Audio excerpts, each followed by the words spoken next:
മേഘ കൂടി ചേരുന്നത്. മേഘ ആശുപത്രിയിലാണ്, സൂമിൽ ജോയിൻ ചെയ്യാണ്. മേഘ, എങ്ങനെയുണ്ട് ആരോഗ്യം? എനിക്ക് ബെറ്റർ ആയിട്ടില്ല, എങ്കിലും നേരത്തെ അപേക്ഷിച്ച് എനിക്കിപ്പോ സംസാരിക്കാൻ കഴിയുന്നുണ്ട്. ഉം. എഴുന്നേറ്റ് ഇതുപോലെ ഇരിക്കാൻ കഴിയുന്നുണ്ട്. കുറച്ചൊക്കെ അല്പ ദൂരം നടക്കാൻ പറ്റുന്നുണ്ട്. തലചുറ്റലുണ്ട്, അധിക നേരം പറ്റത്തില്ല. ഇപ്പം അനന്തപുരി ആശുപത്രിയിലേക്ക് മാറി. ശ്വാസം ഡോക്ടർ മുട്ടൽ. S S Lal, doctor Marthandan Pillai അവരുടെ നേതൃത്വ ചികിത്സയിലാണ്. ഡോക്ടർമാർ വന്ന് കണ്ടോ? എന്താണ് പറയുന്നത്? ആ ഡോക്ടർമാരെ കണ്ട് MRI ഇപ്പൊ 2 നമുക്ക് വീണ്ടും എടുത്തിട്ടുണ്ട്. നട്ടെല്ലിന്റെ MRI എടുത്തിട്ടുണ്ട്. പിന്നെ എക്കോ എടുത്തിട്ടുണ്ട്. പിന്നെ ഇനി MRI എടുക്കാനുണ്ട്.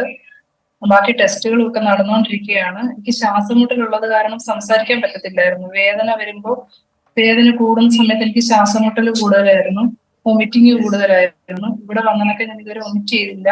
ശ്വാസം മുട്ടൽ ഇച്ചിരി കുറവുണ്ട്, അതുകൊണ്ടാണ് ഇങ്ങനെ സംസാരിക്കാൻ പറ്റുന്നത്.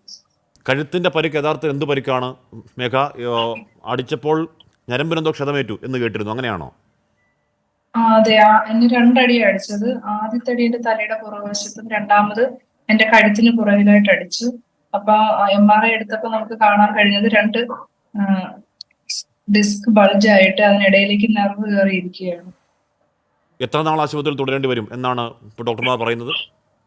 ഇപ്പൊ ഡോക്ടർമാരൊന്നും പറഞ്ഞിട്ടില്ല, എന്ന് വെച്ചാൽ ടെസ്റ്റുകളെല്ലാം നടന്നുകൊണ്ടിരിക്കുന്നതേ ഉള്ളൂ. എനിക്കിപ്പോ ഇങ്ങനെ ഇരുന്ന് സംസാരിക്കാൻ പറ്റുന്ന ഒരു സിറ്റുവേഷനിലേക്ക് എത്തിയിട്ടേ ഉള്ളൂ. ഇത് തന്നെ എനിക്ക് അധിക നേരം തുടരാൻ പറ്റത്തില്ല. വേദന, ഇപ്പൊ പെയിൻ കില്ലർ എടുത്തതിന്റെ പുറത്താണ് ഞാൻ ഈ സംസാരിക്കുന്നത്. ഇതിന്റെ ഒരു എഫക്റ്റ് വിടുന്ന സമയത്ത് ഞാൻ വീണ്ടും പഴയ പെയിനിലേക്കും ശ്വാസമുട്ടലിലേക്കും വോമിറ്റിങ്ങിലേക്കും പോകും. തലചുറ്റലാണ്, എനിക്കൊന്ന് ഇരിക്കാൻ പോലും പറ്റത്തില്ല.